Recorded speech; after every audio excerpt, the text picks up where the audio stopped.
Yo, what is up? Welcome to Ninja Geek Games. Is it time you looked into a high fantasy story driven board game? Are you wanting a game of epic proportions with multiple scenarios where your hero can gain new abilities and skills, as well as armor and items that enable you to take on powerful enemies and dangerous quests in a world full of adventure? I'm being quite specific, but if yes, you're in the right place, so look no further. If no, then please don't go anywhere, stay put. Yuthia: Torment of Resurrection from Dyer Games promises all this and more in a sandbox game so big it quite literally dwarfs, excuse the pun, games like Gloomhaven with regards to volume of content. In fact, it's so big I couldn't even have it on the table next to me. No, you're right, I look ridiculous with this on the table. Yeah, that's big. But a lot of content and components doesn't always make a game. Is the theme and are the hero actions significantly different than that of other fantasy adventure games? Are the scenarios within rewarding, and is interaction with the environment engaging and worthwhile? Does it contain some unique mechanics to tie in character development or combat? Yes, this sounds like a rhetorical question. Nevertheless, we're going to go into detail to answer all these questions for you, so sit tight. Can you do that flippy screen thing? Yuthia: Torment of Resurrection is a 1 to 4 player game where you take on the role of a brave hero that must travel the land, fight enemies, visit places of trade, mine for precious gems and interact with spectral creatures trying to gain reputation. This game is a previous Kickstarter release that promised a huge amount of add-ons, and we'll look at all of it during this video. Dyer Games are also set to release expansions Fierce Powers and Fellowship through GameFound on May the 2nd, where the base game will be re-released as well. In Yuthia, you select a hero with basic equipment and choose a scenario to play. As you progress through the game, you'll gain better equipment that in turn allows you to extend actions or fight tougher enemies that provide more and more reputation.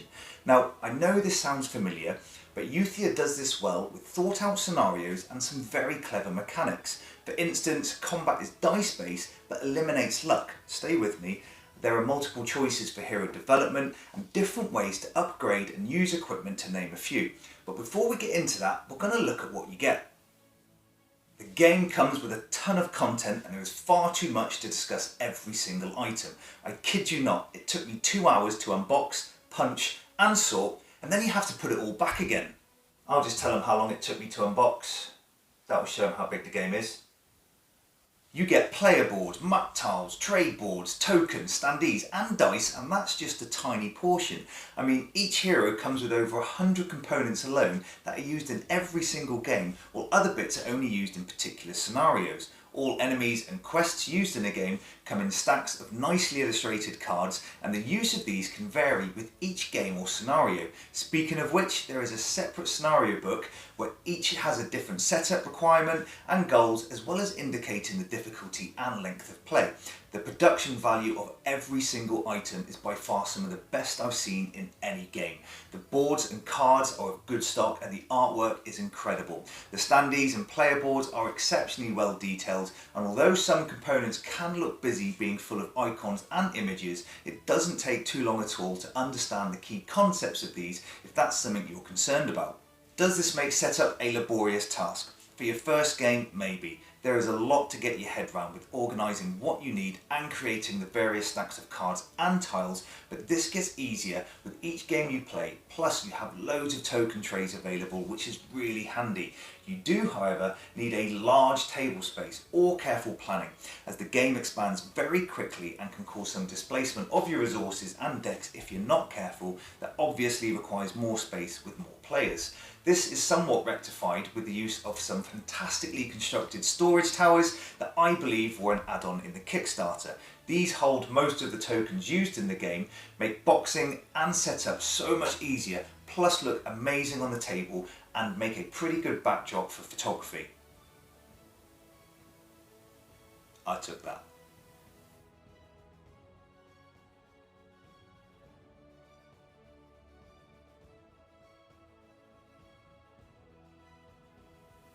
So the best bit, the heroes. The mighty warriors, the powerful mages, and the grumpy dwarf.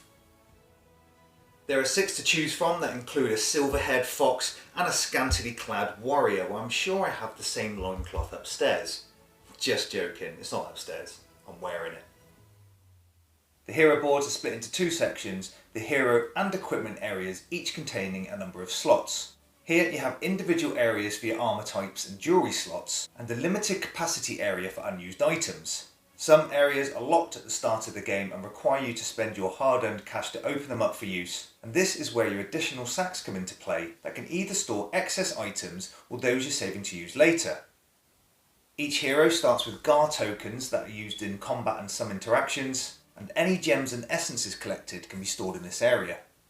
This side of the player board is an area used for weapons, combat items and hero-specific abilities. Some of these are gained from places of trade, but most are gained from your unique stack of hero tiles. As you gain reputation through your actions, you'll get access to more powerful tiles where you'll need to find ways to unlock these hero slots. Your hero board also has areas to store your money, action tokens and record your health. Now, your reputation through deeds and actions will spread throughout the land, allowing your hero to develop through use of hero tiles unique to each character. At times, you'll also be given a choice from a set of tiles where you'll need to decide on which weapon or ability to select based on how you want to progress or your current equipment list.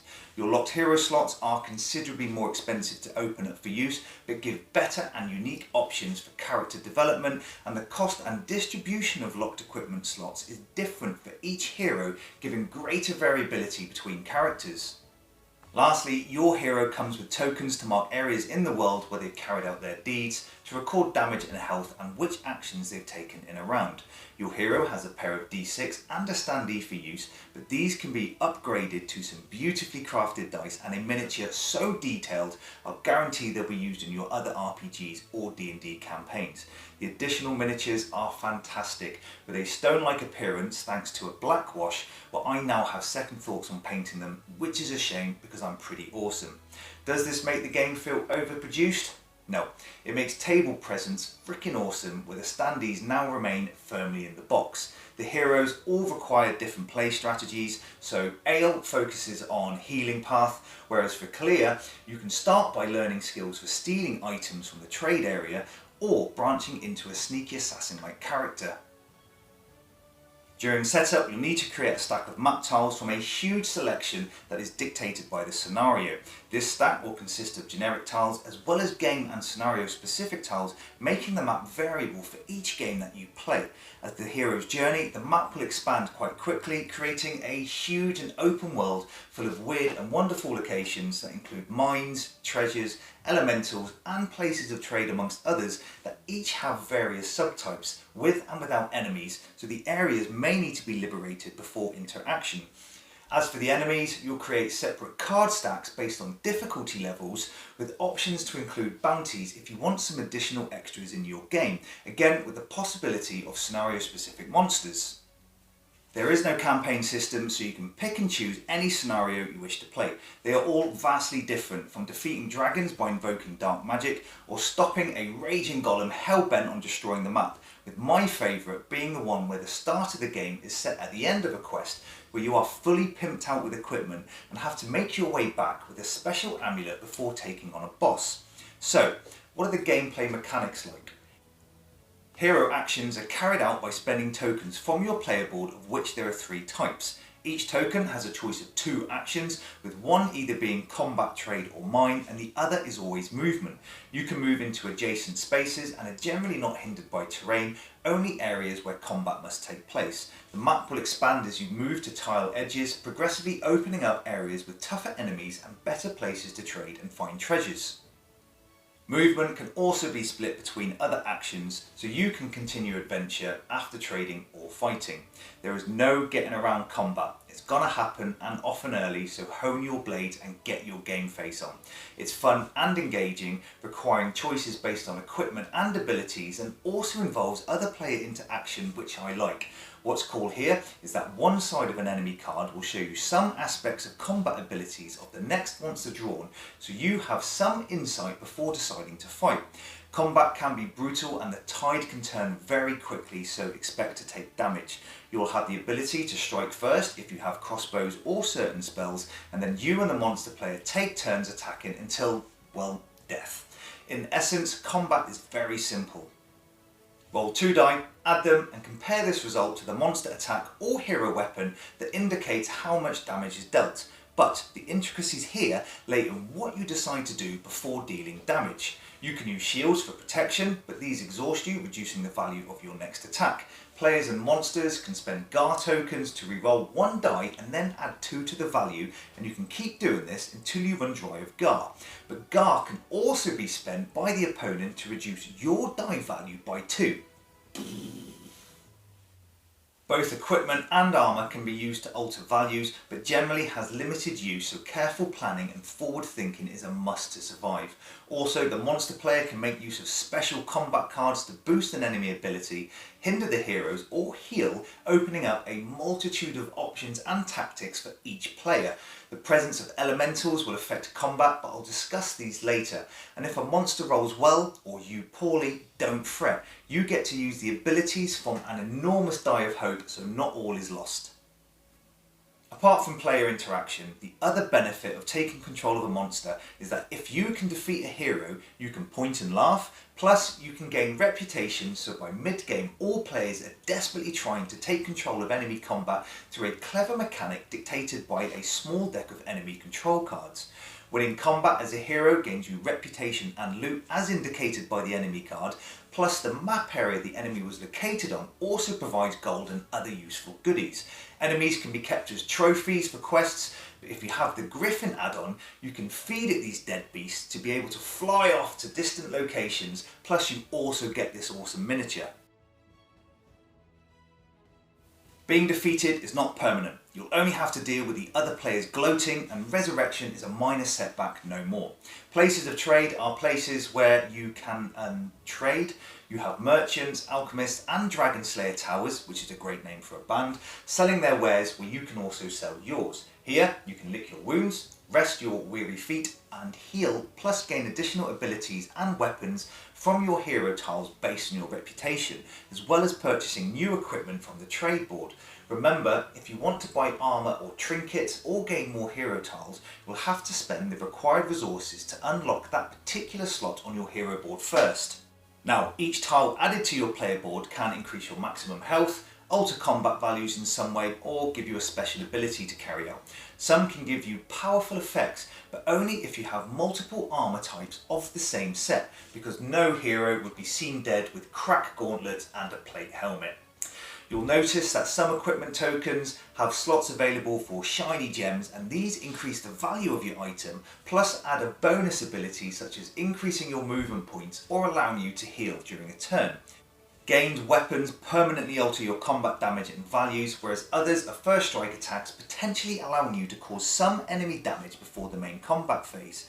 You can also wipe clean the trade board area of goods at one location to refill if nothing takes your fancy, but do this too often and it's going to cost you. If available, you can buy potions, scrolls, Gar tokens, as well as gems, but the main way to get the latter is through the mining action at mountains, lakes and caves for natural resources, where you can take your newly drawn resource tile to a trade area and exchange for money or gems. Being the first player to liberate an area with an enemy or a mine action allows you to place hero-specific tokens on the map to mark your success. This provides you with endgame reputation, as well as reminding the other players to pay you gold if they carry out actions on those spaces. Cha-ching! If this isn't enough, your hero can carry out free actions where they can gain items by searching for treasure at specific locations or visiting the local church to heal. As the map expands, you may reveal encounter areas on tiles that you can visit to carry out side quests. Here you draw from specific encounter decks where you'll need to return with required goods, or the carcass of a dead enemy you've killed, or carry out another particular task to gain additional items and reputation. Lastly, you'll more than likely come across elementals during your adventure that belong to earth, air, fire and water orders. Again, these can be replaced by painted miniatures from an expansion that make the game pop and are a phenomenal addition to the game and remain in place for the whole scenario. What's more, owning this expansion gets you access to even more scenarios to play. Apart from looking pretty, the elementals do serve a function. Firstly, you can interact with them where you may be able to gain items plus rare essences that help you unlock hero slots on your player board, or can be used for really powerful abilities during the game. The elementals also have individual abilities where fire, well, this spicy devil just burns you, so approach with caution and sun cream. Water, on the other hand, heals, so approach them with open arms and armbands. Both air and earth have more specific functions related to your actions. If on or adjacent to these elementals, they alter your dice value in every combat and interaction. Earth will increase the rolled value by 2, but air forces you to turn the highest die value upside down to its lower side, so a 6 becomes a 1, for example. Now, this can sometimes be no problem during monster combat, as it's quite satisfying watching a high roll decrease in value, but on your rolls this may force you to unwillingly use a GAR token to reroll, or use items and equipment you are hoping to save for a more pivotal moment. Nonetheless, these are a welcome mechanic to the game, providing some sneaky healing, toasty buns, or a bit of unpredictability in combat. All these mechanics and actions, along with hero development and scenario selection, ensure you have an engaging game with an exceptionally high replay value. You can play the same scenario twice, but have a completely different map layout, branching character path, be kitted out with a variety of weapons and armour, and have new enemies to fight. Some enemies have masses of health but aren't able to use many combat cards or lack GAR tokens. Others can fly and thematically are harder to hit, so have modifiers to reduce your combat rolls, and you have options to include elite monsters or bounties to spice things up. Also, the dwarf, well, this hero has a completely separate set of abilities and rules than the other heroes. Instead of using GAR tokens, they make use of Dwurt to increase dice values, and for each token used, you gain items at the end of the round. But use too many and the dwarf takes damage and loses reputation, but I would probably think twice before allowing someone new to the game to use them. However, the dwarf is my favourite. I think it's the beard. The game has a fantastic solo variant where the monsters in combat are controlled by AI cards and have access to a cache of their combat cards with a clever system of drawing and gaining possible combos. In fact, I love the solo game. It's very well designed and provides an awesome adventure with lots of options. I like my fantasy questing and adventure games, and I'm a big fan of Gloom of Kilforth, Mage Knight and Runebound. Uthia provides a more in-depth experience than Runebound with better character development and combat. There is far less analysis paralysis than that of Mage Knight, but enough options to provide you with a small fist pump when your decisions result in you carrying out a big turn where loot and reputation pour in. What it also does is draw you into this sublime and immersive world with a great story that's seen with games like Kilforth. Therefore, Uthia appears to have it all, a game that's not overly complex, but is certainly big enough and deep enough to require your full attention, where you really need to push forward and take some small risks with strategic planning to complete a mission. The rulebook is very well laid out with a detailed appendix available. The add-ons are a must, not for gameplay alone, but experience as the game becomes incredibly captivating, plus provides a tidier play area. Both hero actions and combat take a novel approach that works really well, and I enjoy upgrading armor items with gems that I've mined myself. It's like a little reward. The base game provides enough scenarios to completely satisfy your needs of adventure, but taking on the elemental scenarios plus their miniatures gives you endless amounts of play with an exceptionally high replay value that everyone wants in their fantasy games. Uthia is a beast of a game, fast becoming my favourite solo game, but also works well as a multiplayer thanks to elimination of excessive downtime in a game of this magnitude through inclusion of the player-enemy role and relatively fast turns, so well done Dire Games. If you like your open world fantasy games, then this is an instaback, and I'm very excited to see what the expansions will bring in an already complete game. So thank you for watching the video, and please feel free to subscribe to the channel. This is Ninja Geek Games. Cheers.